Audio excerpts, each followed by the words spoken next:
morning's scripture lesson is from the book of John, chapter 11, verses 1 through 7, and then 17 through 35, concerning the story of Lazarus.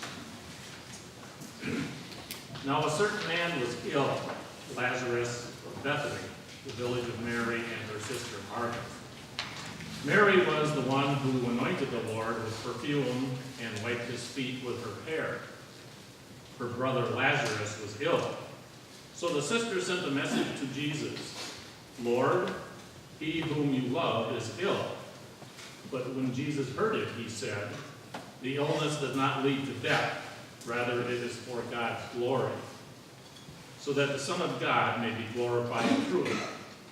Accordingly, though Jesus loved Martha and her sister and Lazarus, after having heard that Lazarus was ill, he stayed 2 days longer in the place where he was. Then after this, he said to the disciples, "Let us go to Judea again." When Jesus arrived, he found that Lazarus had already been in the tomb 4 days. Now Bethany was near Jerusalem, some 2 miles away, and many of the Jews had come to Martha and Mary to console them about their brother. When Martha heard that Jesus was coming, she went and met him, while Mary stayed at home. Martha said to Jesus, "Lord, if you had been here, my brother would not have died. But even now I know that God will give you whatever you ask of him." Jesus said to her, "Your brother will rise again." Martha said to him, "I know that he will rise again in the resurrection on the last day." Jesus said to her, "I am the resurrection and the life. Those who believe in me, even though they die, will live. And everyone who lives and believes in me will never die. Do you believe this?" She said to him, "Yes, Lord. I believe that you are the Messiah, the Son of God, and the one coming into the world." When she had said this, she went back and called her sister Mary and told her privately, "The teacher is here and is calling for you." And when she heard it, she got up quickly and went to him. Now Jesus had not yet come to the village, but was still at the place where Martha had met him. The Jews who were with her in the house, consoling her, saw Mary get up quickly and go out. They followed her because they thought she was going to the tomb to weep there. When Mary came where Jesus was and saw him, she knelt at his feet and said to him, "Lord, if you had been here, my brother would not have died." When Jesus saw her weeping, and the Jews who came with her also weeping, he was greatly disturbed in spirit and deeply moved. He said, "Where have you laid him?" They said to him, "Lord, come and see."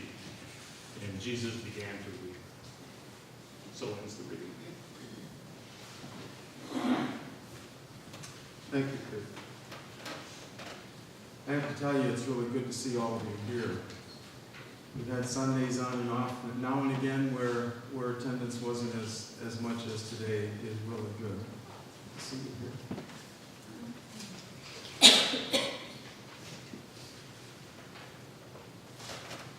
And I hope you're enjoying the unseasonable weather. I certainly am. Today is gorgeous. Yesterday was much the same. Not too many of those left, I'm afraid.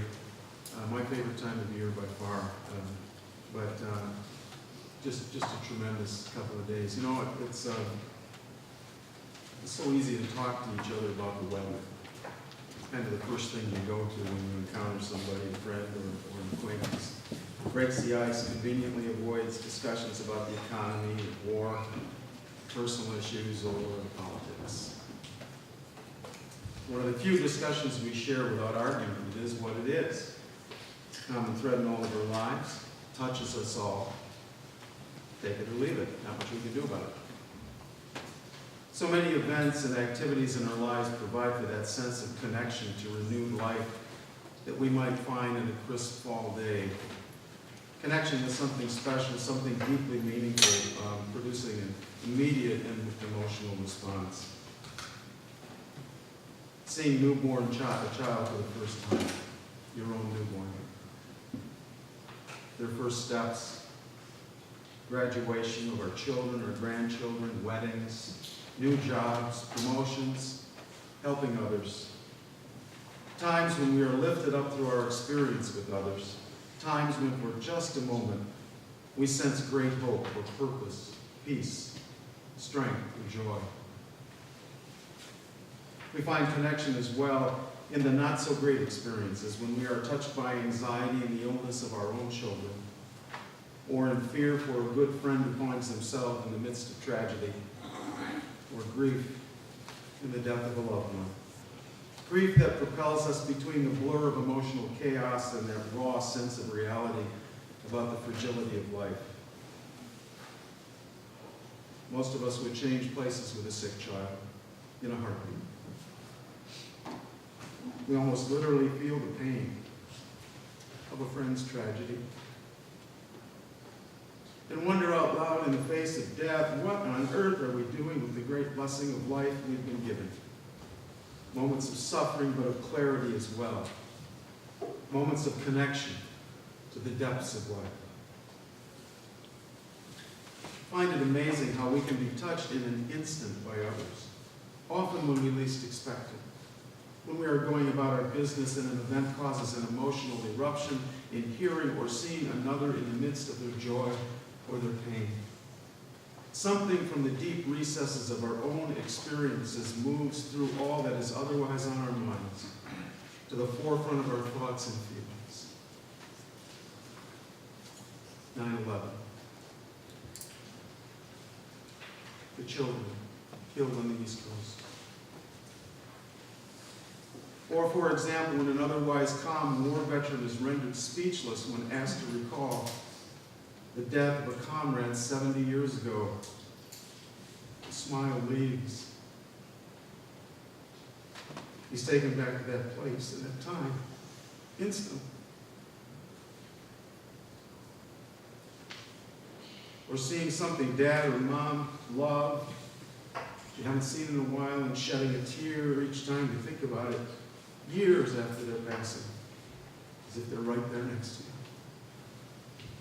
Touched. Seeing a child smiling through the devastating impact of cancer and seeing in those eyes the same fear you recall maybe in your own family, and you're connected.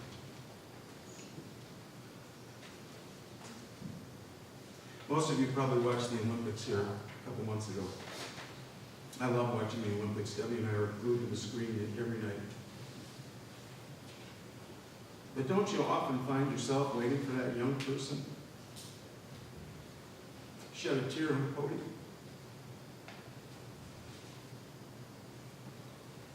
We're connected. I look forward to the up-close and personal interviews at the Olympics. The athletes find out they're not superhuman. They're not full of themselves, at least most of them. They have goals, triumphs, failures. They go to school or they work in places like Home Depot, UPS, Sears. We find feelings of connection with them, not because we really know who they are, but because we see ourselves in them with our goals, our triumphs, our failures. And so often they come from places like Waldo or Plymouth, Falls, Sheboygan, Cascade, from humble families who sit in pews like this every week, who work quietly in the community, go to high school or college, attend sporting events, eat in their car on a warm summer night at Chester's and at the grilled cheese stand at the county fair. They're just like you. And when these otherwise everyday Olympic athletes win or lose, we find ourselves connected to them and just a little bit emotional because we know we are much the same. I like to think most of them would come to the hot dog stand at Chester's. Were I a betting man, I would not hesitate to wager that everyone in this room could offer times when that immediate connection to another came when not expected. Very much because we could see something of ourselves in their experience. We are them and they are us. And in that recognition of a deep connection with one another, we are touched. So often those of us who take the responsibility of the pulpit or a Sunday school class focus on parables, preaching of Paul, teachings of Christ. But so often, sometimes on his experiences, but so often on the more intellectual side of Christ, all of us striving to understand in some logical way what it is he wants us to know to live life successfully. We should. We certainly should. But I wonder if too often we take for granted the meaning of Christ's very personal experiences, his human experiences. What do they tell us? What do they mean to him? Do his experiences touch us? Do his very human encounters connect us with Christ? Do they connect him with us? So with these thoughts and questions in mind, what does our reading tell us this morning? Near the end of that reading in the book of John, verse 33, Jesus sees Mary and those who were with her weeping at the death of Lazarus. The verse ends telling us that seeing their pain, Christ was moved in spirit and troubled. And then in verse 35, 2 words, he wept. Shortest verse in the Bible. It's curious that the writer chose to set that verse apart from any other points or thoughts. Most verses use more words to explain what's happening, but here only Jesus wept. As if there is something of essential importance to us in that response. I find verse 35 to be a crucial indicator of Christ's personal revelation of a deeper connection to us. Maybe a revelation he did not expect. Now let me be clear. We believe that God, our Creator, knows each of us. The all-powerful, omniscient God, the Father, created us to be in relationship with him. He knows our strengths, our weaknesses, our joy, our pain, our obedience to him, and our turning away. Even what we will do before we do it. And given our often not so great response to the freedom to make our own choices, he sent his Son to die in our place and rise up out of his love for us. This we believe. But having provided for all our needs out of his great love for us, I wondered if our choice is still surprising. I believe he knows what we will do, but I wonder if we shock him in turning from him to our own interests. Why would they do that? Despite all he knows about us, does he really know us? Are we connected to him as we are to those we love or those who have had an impact on our lives? Does it matter?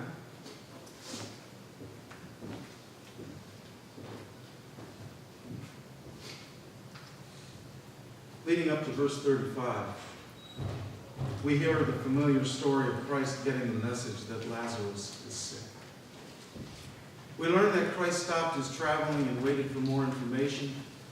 The disciples telling him they had a schedule to keep, and after all, Lazarus is going to die anyway, isn't he?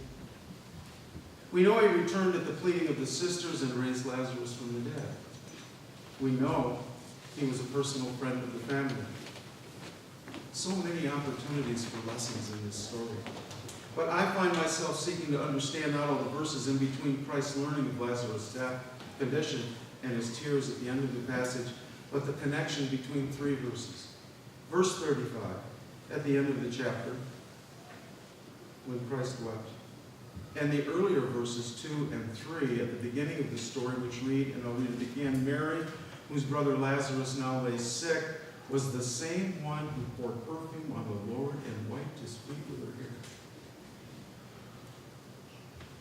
Christ knew Lazarus would die. He knew he could bring him back to life. He knew Martha and Mary believed in him and his ability to bring back their brother. So why the tears? Could it be that in the face-to-face experience of Mary's anguished pleas, he was drawn back to that special moment in his human experience when an ordinary woman, in an extraordinary gesture of love, poured out perfume and washed his feet?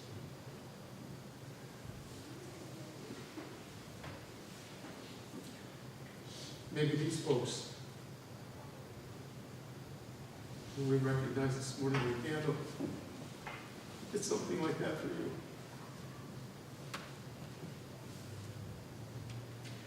And now, in Mary's anguish, Jesus saw maybe for the first time the fullness of his human connection with her, with us, and recalling her unselfish and unexpected act and neglect.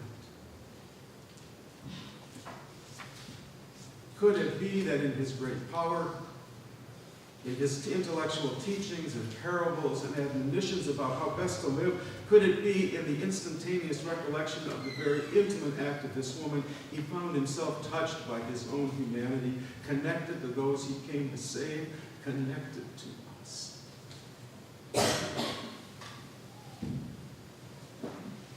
About a year ago,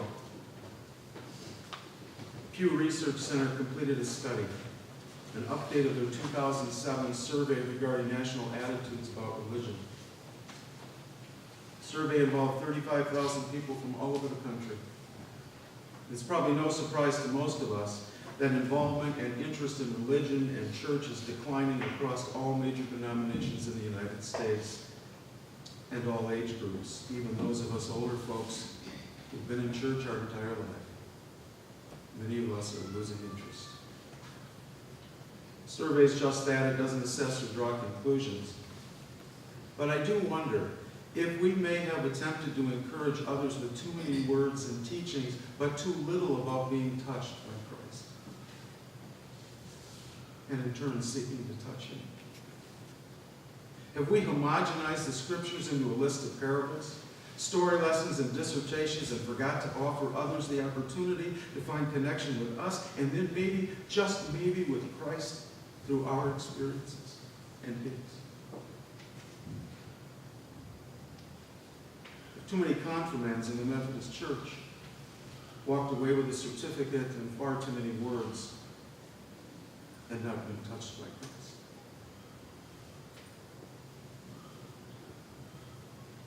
Some may say the message of the church no longer has relevance, but maybe it's in the manner in which we convey that message that is no longer relevant.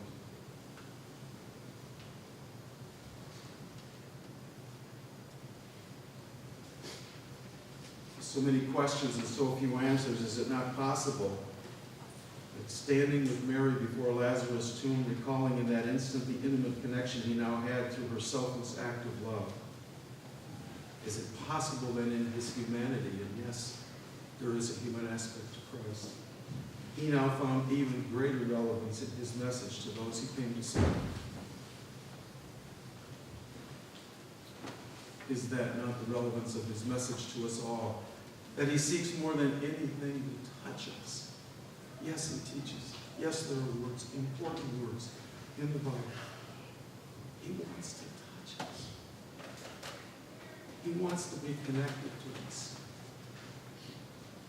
He wants us to find joy in that new and deep friendship with him.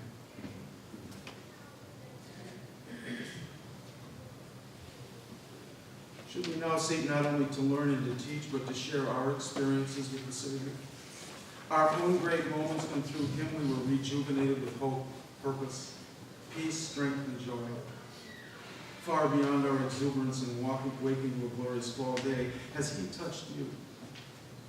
Have you allowed him to do so? Or are you still seeking to find him only in the words? Open your mind and the door to your soul. Invite him in. Experience his very real touch. And then give it back to somebody else. That these pews might be filled, that this table of candles 10, 20 years from now lines the platform. And then know fully the love of Christ that he has always intended for us to know, apart from everything else. Amen.